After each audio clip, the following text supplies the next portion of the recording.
Mga kapaglaom, when sin makes us feel useless and helpless, disabled from serving the Lord, is there yet help available for us? Join us as we find help amidst our helplessness here on Let's Pray Pilipinas, live in Cebu.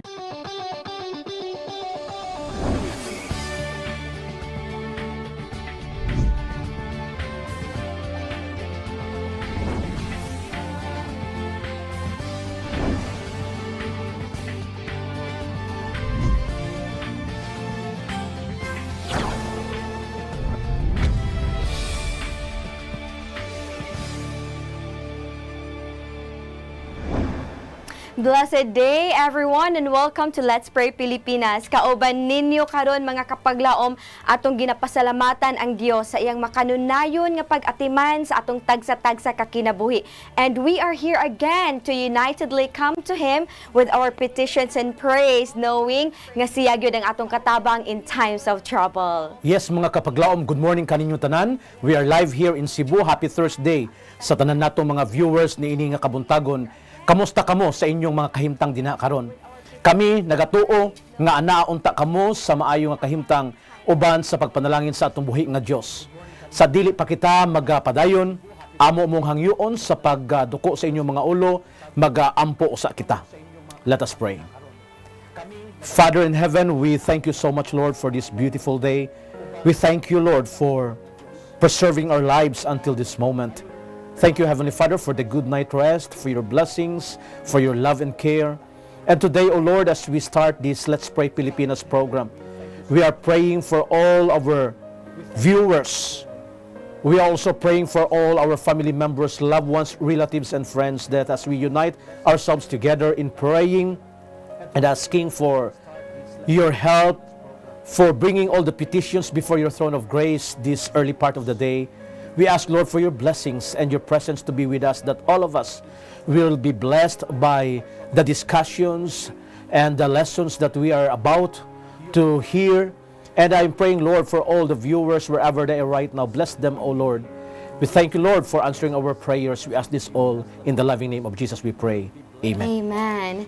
Mga kapaglaom, you are now watching Let's Pray Pilipinas live kita karon sa GSA Channel 37, and also we are live on Facebook. So kung pwede ka mo maka-open sa yung Facebook, you can just type Let's Pray Pilipinas and you can find us there. Yes. And we are inviting you nga pwede na sab ka mo maka-start og send sa inyo nga prayer request ug usab inyong mga praise reports nga pwede na nato usab mabasa dinhi, granting us nga sa assurance nga atong Ginoo nagatubag yun sa atong mga pag-ampo kapaglaom, Pastor Kim.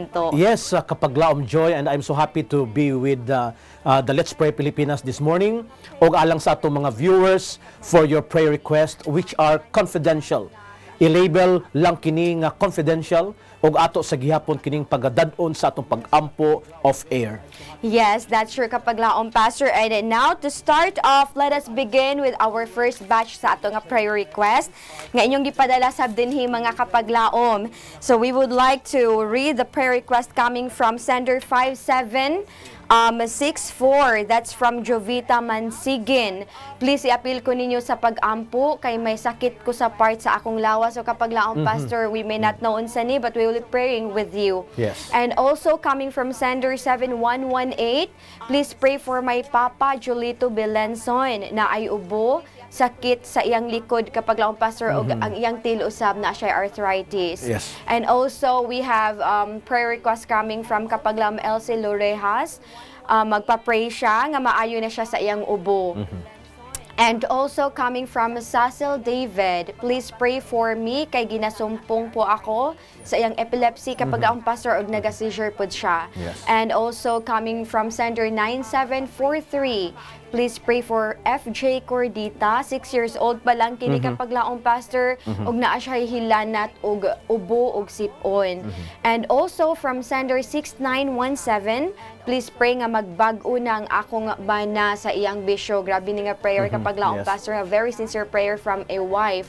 Unta mubalik na siya sa pagsimba ug pag-alagad sa Ginoo. Unta pud ako tagaan kung iya giya ug pagpasensya toward her husband. And the last one sa ato nga batch 1 is coming from sender 7175, pag-ampo alang sa iya nga anak nga si Lyren Liray nga maayo na sa iyang tonsillitis kapag laong pastor og gilantan sab siya. And also another one from Hannah Lewis, prayer request nga sa iyang pagbati karon kapag laong pastor nga murag nawad-an siya paglaom, and he is 43, wala siya na minyo, wala po siya anak, so we will be praying for her nga makabaton siya kapag laom pastor og paglaom sa kinabuhi. Yes. No, so thank you so much for sending in your prayer request, and we will be praying with you and for you kauban karon ni kapag laom pastor Kinto. Yes, atong iduko atong mga ulo, magaampo kita. Gamhanan nga Dios niini nga kabuntagon Ginoo, nagadangop kami kanimo kay ikaw ang among ginaila nga Dios nga gamhanan. Tuburan sa tanang mga panalangin og ikaw nakahibalo sa maayong mga solusyon sa tanan namong mga problema niini nga kalibutan. Ginoo niini kabuntagon, ginadala namo si Jobita Mansigin. Ikaw nasayod sa iyang kahimtang, ikaw Ginoo nakahibalo, doon na siya'y balatian sa iyang panlawas, tanduga siya sa imong maayong kamot Ginoo, ayuha siya nining taknaa. Ginadala namo sa pagampo si Jolito Belinson tungod sa iyang ubo, sakit sa iyang likod, sa iyang arthritis o uban pa nga iyang gibati sa iyang panlawas. Ginoo, ikaw ang dakong mananambal, ayuha siya Ginoo niining taknaa aron mabati niyang kalipay ug ang kalinaw kauban sa iyang mga hinigugma sa kinabuhi. Ginadala namo sa pagampo nining kabuntagon si Elsie Lorihas. Ikaw Ginoo nasayod usab sa iyang kahimtang, siya nagapangayo sa kaayuhan sa iyang ubo ug sa ubang paniyang balatian sa lawas. Ginoo, ikaw nasayod sa kahimtang ni Sister Cecil David. Tabangi siya Ginoo sa iyang gibati. Doon na siya ay gina-experiensyahan ng epilepsy o seizure. O Diyos, ayuha kini nga balatian nga dili na magabalik sa iyang panlawas aron nga siya magapadayon sa pag-alagad o pagpaabot sa imong pagbalik. Kauban man ni FJ Cordita sa iyang hilanat. Ginoo, bisan pa sa iyang pagkabata, ikaw Ginoo nasayod. Siya Ginoo nagkinahanglan sa imong tabang. Ihatag kaniya himsog nga panlawas, kusog o mga panalangin kauban ang diyang tibuok panimalay. Kauban man Ginoo sa hangyo sa usa ka asawa nining kabuntagon alang sa pag-usab sa iya nga bana sa nagkalanlain nga mga bisyo o hinaot Ginoo nga tabangan nimo siya nga makaangkon og kalipay sa ilang relasyon isip magtiayon. Ikaw nasayod sa mga problema nga iyang giatubang, tagay si Ginog solusyon og tagay Ginog pag-usab, pagbag-o sa kaugalingon ang iyang bana ug usab siya nga isip asawa Ginoo makabati og pagpailog nga sa diin makaangkon sila Ginoo og kalinaw sa umalabot og sila Ginoo makaangkon sa suod pang relasyon sa matag usa ug labaw sa tanan. Silang duha Ginoo magabalik sa pagpangalaga diha kanimo nga matinumanon hangtod sa imong pagpadayag. Ginadala namo sa pagampo nining kabuntagon ang hangyo alang sa kay Lyren Liray nga hinaot maayo ang iyang gibati sa iyang panlawas o hinaot mawala ng hilanat ang tonsillitis, sakit sa iyang tutunlan Ginoo, ikaw nakahibalo sa mga tambal nga angay ipadapat niini, hinaot maangkon niya Ginoong kaayuhan. O kauban man ni Hannah Lewis, ikaw Ginoo nasayod sa iyang kahimtang, siya nag-inusara sa iyang kinabuhi. Apan Ginoo, kami nasayod nga kung kami magadangop di kanimo, ikaw magahatag og paglaom, magahatag og kalinaw, magahatag og kalipay sa pagserbisyo sa among mga relasyon, sa among palibot, hinaot Ginoo nga maangkon ang kaayuhan. Ihatag ang panalangin sa kay Sister Hannah o sa tanang mga naghangyo nining kabuntagon. Salamat nga ikaw magatubag sa among pag-ampo kauban sa pasayloan sa mga sala sa ngalan ni Jesus nga among manluluwas. Amen. Amen. Amen. Daghang salamat kapaglaom Pastor, and daghang salamat mga kapaglaom sa inyo nga kanunay nga pagpadala sa inyo nga prayer request dinhi sa ato ang atulumanon. And today we have a very wonderful lesson kapaglaom Pastor. Usagid kini sa atong mga gikinahanglan kitang tanan. Kailangan kaayo nato, and our topic today is entitled Help of the Helpless. Ug ang ato ang quote of the day nagaingon kapaglaom Pastor and mga kapaglaom, though the moral image of God was almost obliterated by the sin of Adam, through the merits and power of Jesus, it may be renewed. And that is coming from the book God's Amazing Grace, page 246. So mga kapaglaom, nakabati na ba kamo nga kailangan kaayo niyong tabang sa inyong kinabuhi pero wala ninyo, parang murag wala manggitabang nga moabot kapaglaom, Pastor, imo na ba nang nabatian? Yes, I think kita tanan nga kapaglaom joy, no? Dunay mga panahon nga gikinahanglan jud nato ang instant help, Yes. gikinahanglan natong tabang, ug dunay mga panahon that it seems we are hopeless. It seems nga ang atong mga sitwasyon murag wala nay paglaom. So That's kinahanglan true. tagtabang. That's true, kapaglaom, Pastor. And mga kapaglaom, many times ato ni nga mabati nga murag wala tay makaya and we need help. And sometimes makapangutan na tanabay umalabot nga mutabang nako. Well, recently kapaglaom, Pastor, mga kapaglaom, aduna tay na-receive nga news dinha sa Indian news nga adunay tiger nga cub kapaglaom, Pastor, nga gibiyaan siya sa iya nga mama tungod kay disabled siya. And it is mentioned in the news nga it is the law of the jungle nga kung ang anak sa usa ka cub or ang anak sa usa ka tiger or animal is disabled, ginabiyaan na nila kapaglaom, Pastor. And Pasagdan na lang yes, nila. ginapasagdan na, and they leave it to fate. Meaning, depende na kung mabuhi siya or dili. Pagkaluoy kaayo kapaglaom, Pastor. But the good news was that luyo ni ining pagka-disabled aning cub, aning gamay nga Nga tiger, na ay niabot nga mga gatrabaho kapaglaom, Pastor, tig-atiman sa forest, and they saw this cub, and sa ilang pagtanaw sa iyang pain sa iyang mga mata, Pastor, nakaingon sila nga og ilang biyaan to mamatay gito nga cub. And what they did was they took the cub and brought it to the place kung diin ma-nurture siya, maayo siya, until nadako siya kapaglaom, Pastor. Wow. And ready na siya nga buhian balik sa iyahang nga lugar. And I was so amazed to see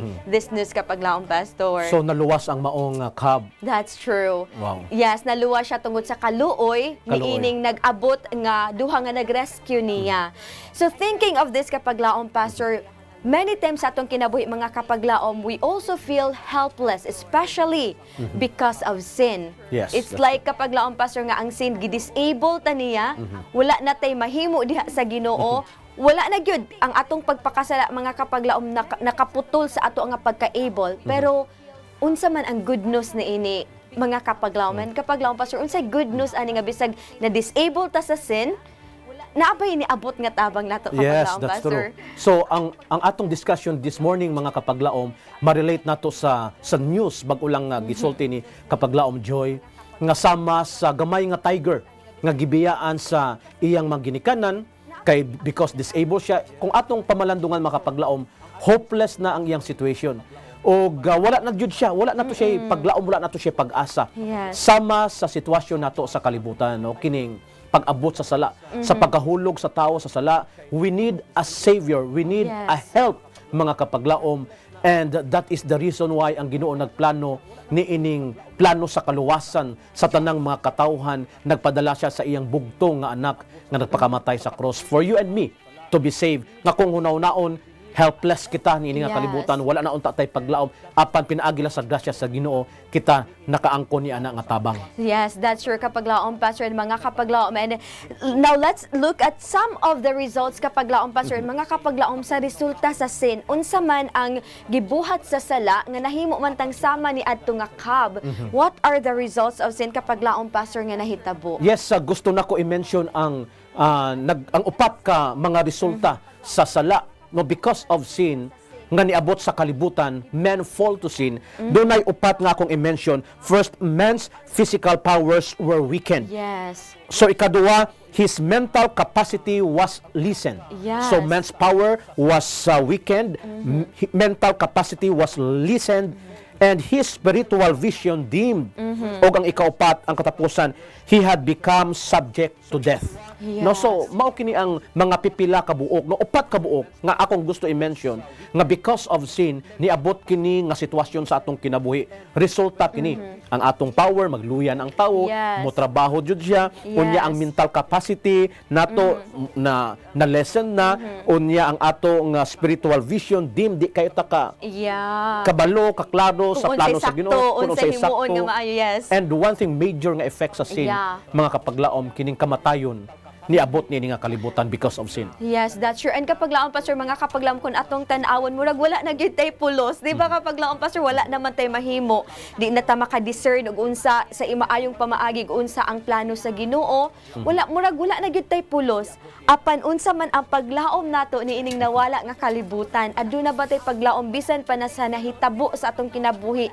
Unsa man ang paglaom alang kanato luyo niining atong pagka disabled kapag laom, Pastor. Yes, siguro kapag laom Joy no, sa atong mga viewers kay nagatan-aw karon, ang sitwasyon nato sa kalibutan kung atong pamalandungan, it seems that we are helpless. Yes, that's true. But this morning in this Let's Pray Pilipinas program, gusto nako i-remind ang tanan mga kapaglaom that there is still hope Yes. sa kalibutan sa atong mga pag-antos, and that is through Jesus Christ our Lord. He is our help, instant help no, in Yes. times sa atong mga pagkinahanglan sa iyaha, pagkinahanglan sa tabang. So Jesus is our help kapag laom Joy. That's true, kapag laom. And it's so wonderful to remember mga kapag laom, mga sa panahon na makaingon ta wala na tay pulos, atong mabaluan nga ang gibuhat ni Jesus Christ ang pagtabang Yes. nato, Pastor, naghatag nato og bili.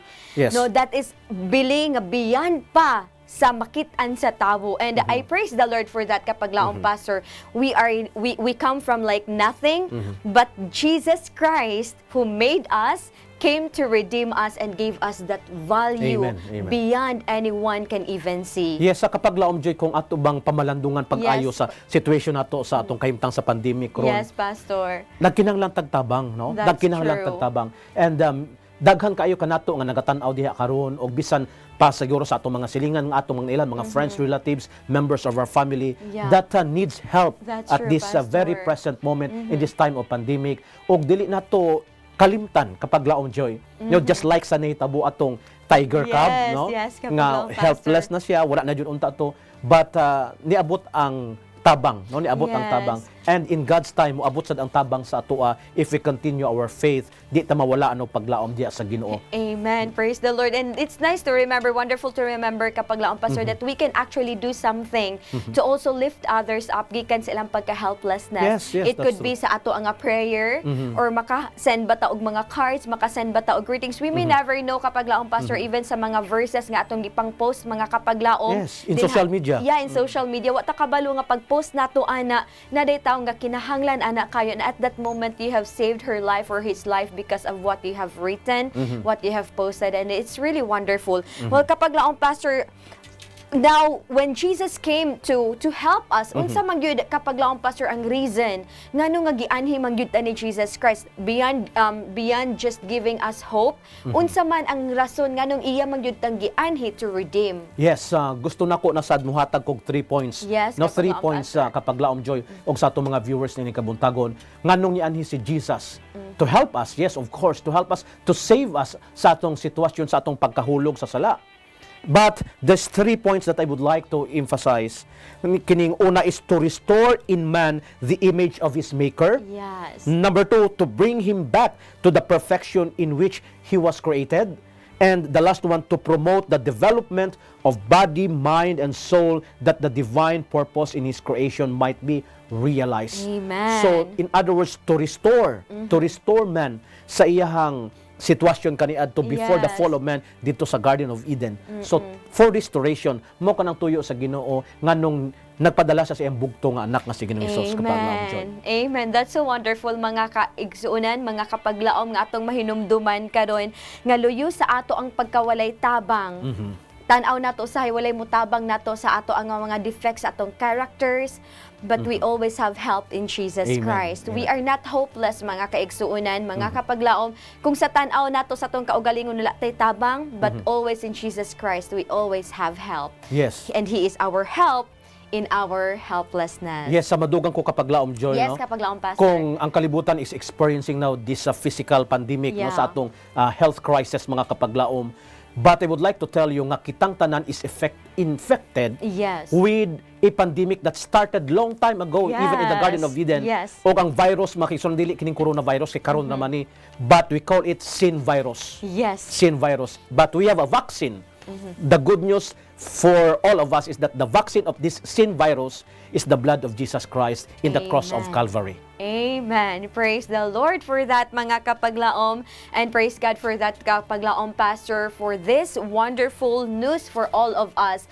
Naghangyood ay everyday, mga kaigsunan, mga kapaglaom, ato ning hinumduman that this is the best news we can have. Amen. Jesus is always our present help in times of trouble and even in our sinfulness. Amen. Okay, so mga kapaglaom, atong padayunon adto ta sa ato ang second batch sa ato ang prayer request karon nga inyong gipadala dinhi kanamo.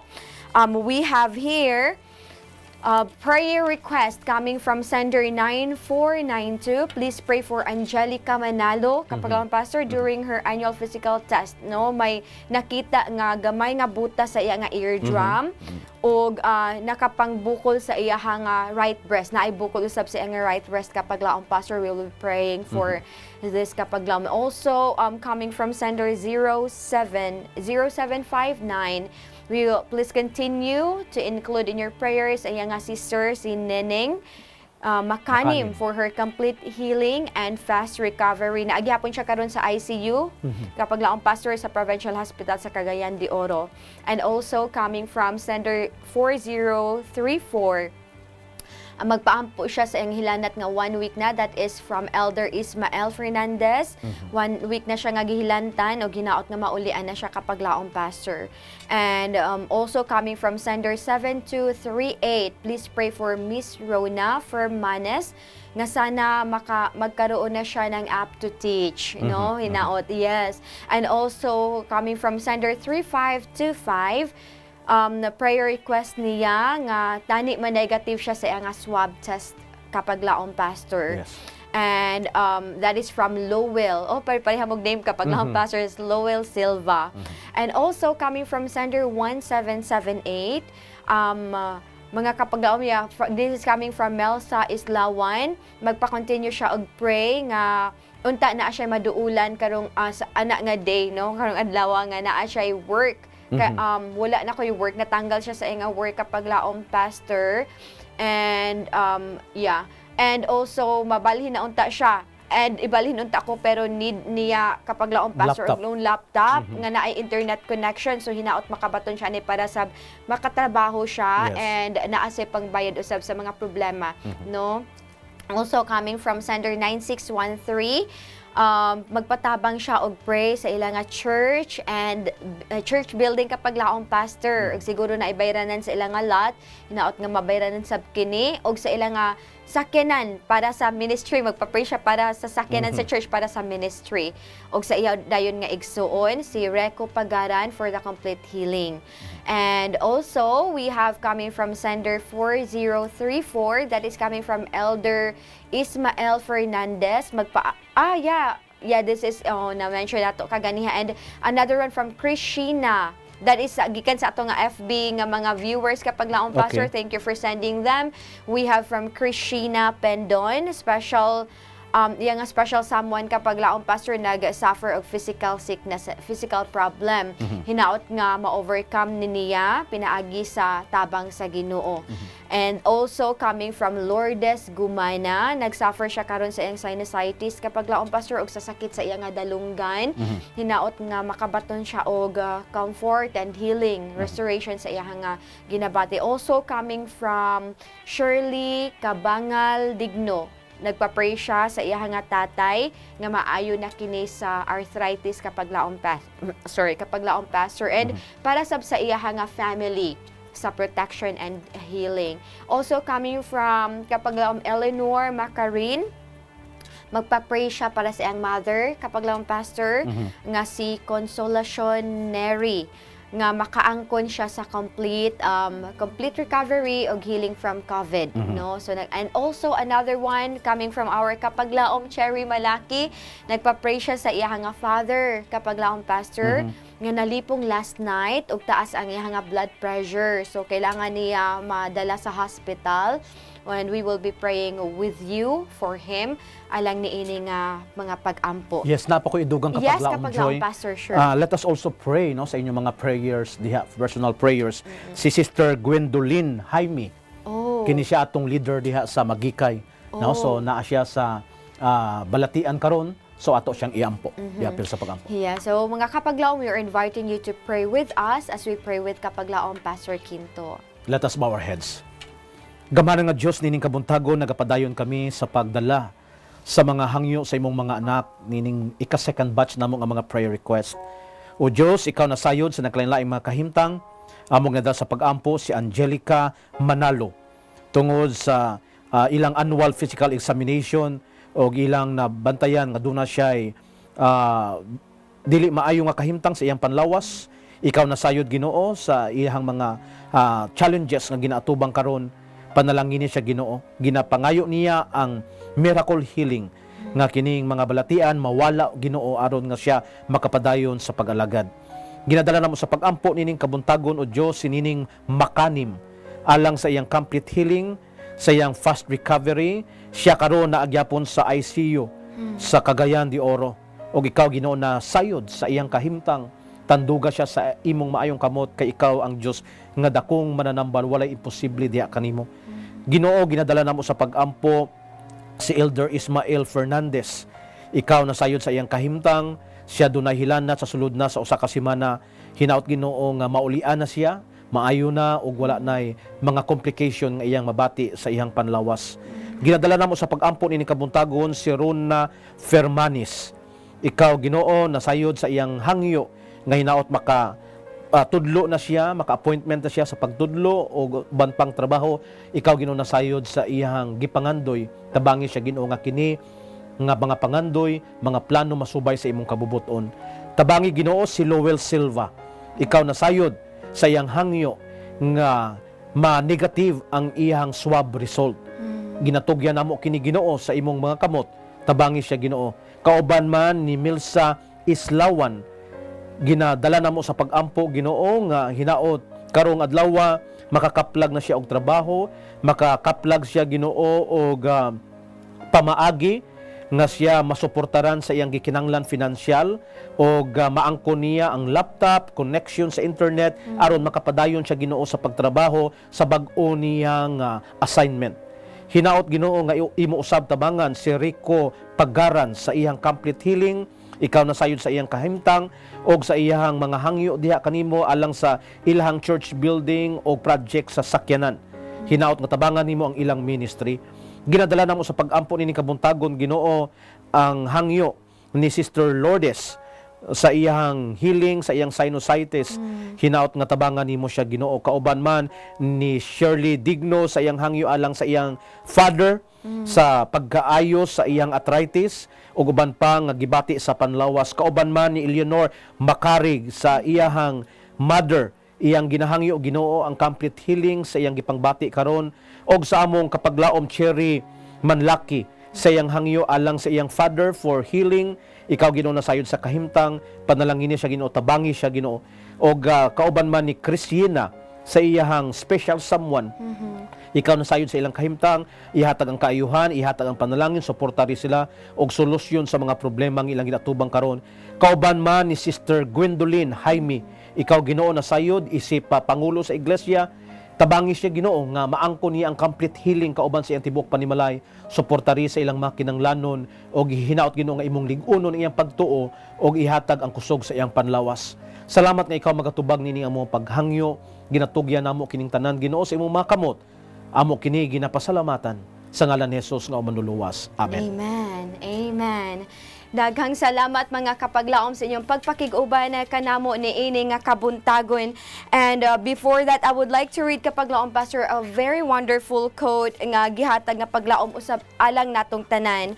And it says here, the moral image of God was almost obliterated by the sin of Adam. Kapaglaom Pastor, but through the merits and the power of Jesus, it may be renewed. Amen. Man may stand with the moral image of God in his character, for Jesus will give it to him. Amen. It's a wonderful news mga kapaglaom kanatong tanan that we are not helpless. We Amen. always have help in Jesus Christ. And thank you so much sa inyong nga pagpakiguban kanamo nini nga kabuntagon. We pray that you will have a blessed day with the Lord today. Amen.